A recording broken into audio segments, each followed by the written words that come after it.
धरती पर लगभग 11,000 स्पीशीज की बर्ड्स मौजूद हैं। ज्यादातर बर्ड्स ऐसे पैटर्न्स फॉलो करती हैं जिन्हें ह्यूमन माइंड तुरंत समझ लेता है। Camouflage, muted colours, bodies design for survival.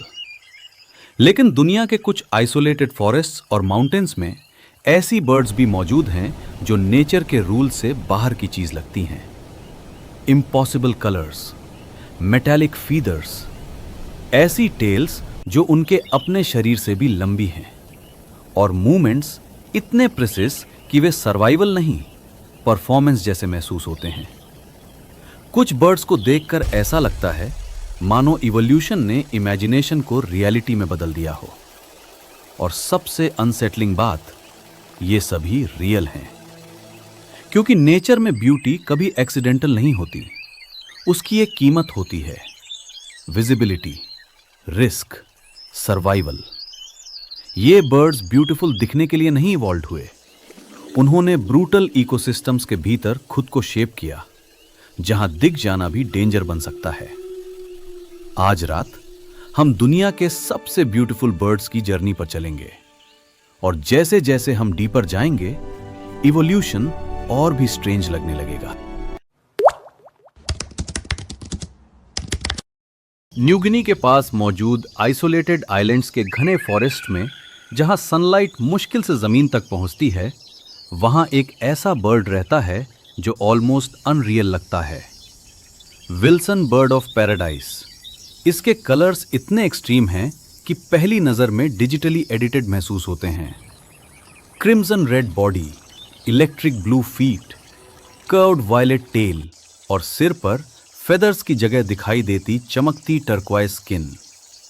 Nature में इतनी विजिबिलिटी आमतौर पर डेंजर होती है, लेकिन इस बर्ड के लिए विजिबिलिटी ही सर्वाइवल है, क्योंकि इसका पूरा एग्जिस्टेंस डिस्प्ले पर टिका है।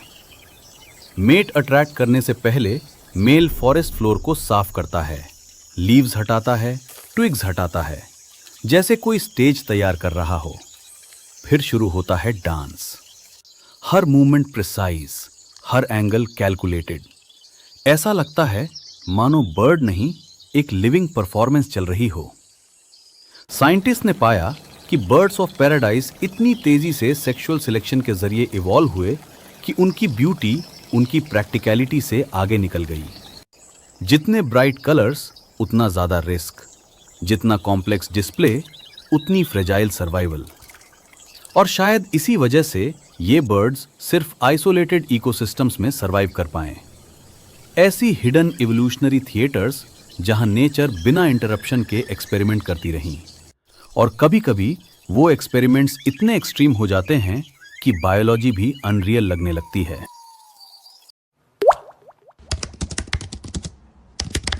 एंडीज माउंटेन्स की ईस्टर्न स्लोप्स पर, जहां वाटरफॉल्स डेंस जंगल वैलीज को काटते हुए नीचे गिरते हैं, वहां शैडोज के बीच अचानक दिखाई देता है एक चमकता हुआ orange figure. Indian cock of the rock. इस बर्ड की विजिबिलिटी ऑलमोस्ट अननेचुरल लगती है।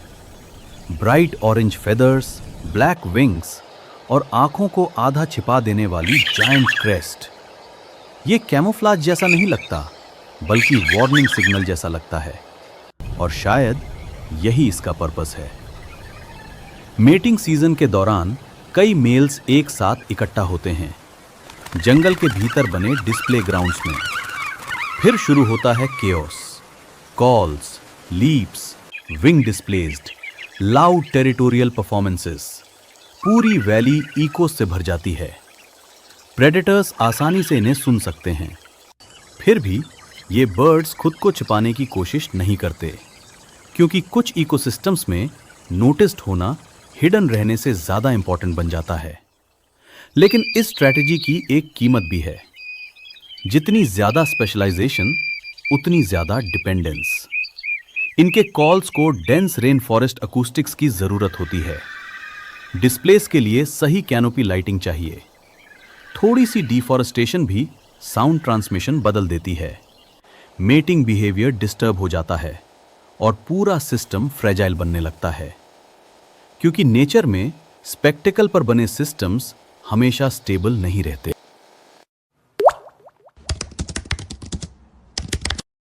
सेंट्रल अमेरिका के क्लाउड फॉरेस्ट में, जहां प्राचीन पेड़ों के बीच धुंध हमेशा तैरती रहती है, वहां एक ऐसा बर्ड रहता है जिसे कभी डिवाइन माना जाता था। रेस्प्लेंडेंट क्वेट्ज़ल इतना सुंदर कि शुरुआती एक्सप्लोरर्स इसकी तस्वीरों को देखकर यकीन ही नहीं कर पाए। मेल क्वेट्ज़ल की लंबी टेल स्ट्रीमर्स उसके शरीर से भी कहीं ज्यादा लंबी हो सकती हैं, और सबसे हैरान करने वाली बात, इन फेदर्स में लगभग कोई ग्रीन पिगमेंट नहीं होता। फिर भी ये एमरल्ड ग्रीन दिखाई देता है क्योंकि इसका रंग फेदर्स से नहीं, लाइट से बनता है। सनलाइट पड़ते ही ये बर्ड लगातार बदलता हुआ महसूस होता है। एमरल्ड, टर्क्वाइज, गोल्डन फ्लैशेस, मानो जंगल की धुन में कोई लिविंग जूल तैर रहा हो। लेकिन ये ब्यूटी फ्री नहीं है। लॉन्ग फेदर्स इसे स्लोअर बनाते हैं, प्रेडेटर्स के लिए ज्यादा विजिबल बनाते हैं, और इन्हें मेंटेन करने में भारी एनर्जी लगती है। फिर भी इवोल्यूशन ने इन्हें बनाए रखा, क्योंकि यहां सर्वाइवल का प्रेशर अकेला नहीं था, कंपटीशन भी था।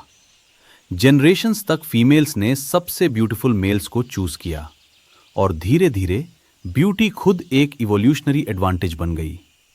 लेकिन अब वही क्लाउड फॉरेस्ट बदल रहे हैं। टेम्परेचर बढ़ रहा है, हैबिटेट सिकुड़ रहा है, और एक बर्ड जो लाखों सालों में परफेक्ट हुआ, अपनी ही दुनिया खोने लगा है।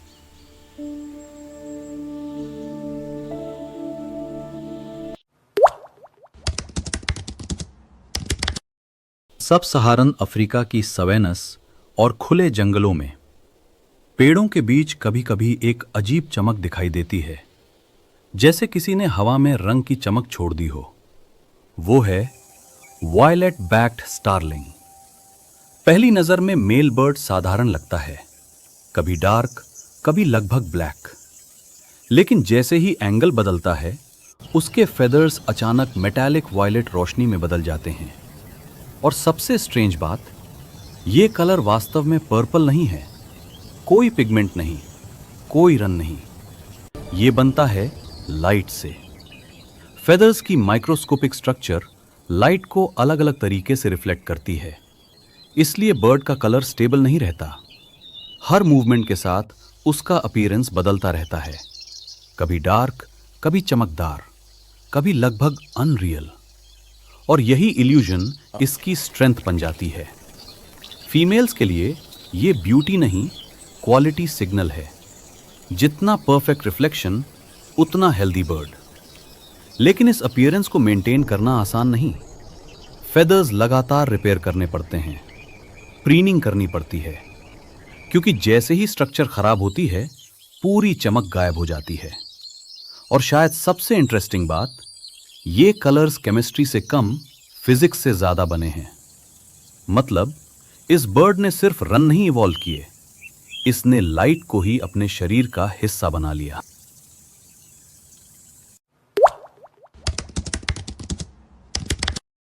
हिमालय की ऊंची पहाड़ियों में, जहां हवा पतली हो जाती है और सर्दियां जीवन को चुनौती बना देती हैं, वहां रहता है एक ऐसा बर्ड जिसके फेदर्स नेचर के सबसे कॉम्प्लेक्स डिस्प्लेज में गिने जाते हैं। हिमालयन मोनल। पहली नजर में यह बर्ड रंगों से नहीं, धातु से बना हुआ लगता है। कॉपर, एमरल्ड, सैफायर, ब्रोंज, हर मूवमेंट के साथ इसके फेदर्स बदलते हुए दिखाई देते हैं, जैसे रोशनी खुद शेप बदल रही हो। और सबसे अजीब बात, ये किसी रेन फॉरेस्ट में नहीं रहता, बल्कि खुले पहाड़ों में, जहां विजिबिलिटी बहुत दूर तक जाती है, जहां प्रेडेटर्स सैकड़ों मीटर दूर से मूवमेंट देख सकते हैं। Foxes, large birds of prey, और कहीं कहीं स्नो लेपर्ड भी। फिर भी मोनल खुद को छिपाता नहीं। एक थ्योरी कहती है कि माउंटेन्स में बदलती हुई लाइट, स्नो, रॉक्स और शैडोज के बीच इसकी इरिडेसेंस इसके बॉडी आउटलाइन को अनस्टेबल बना देती है। इनविजिबल नहीं, लेकिन समझना मुश्किल। और कभी कभी नेचर में इतना ही काफी होता है। लेकिन इसकी सबसे इंप्रेसिव एडेप्टेशन इसके कलर्स नहीं है। ये सीजन्स के साथ माइग्रेट करता है। विंटर में नीचे फॉरेस्ट की तरफ, समर में फिर ऊपर एल्पाइन मेडोज की ओर। एक लगातार यात्रा दो अलग दुनियाओं के बीच। और इन यात्राओं के दौरान इसके feathers extreme cold, strong winds और इंटेंस सनलाइट को सहते हैं, फिर भी अपनी चमक बनाए रखते हैं, मानो नेचर ने इसे कलर नहीं, लिविंग मेटल बना दिया हो।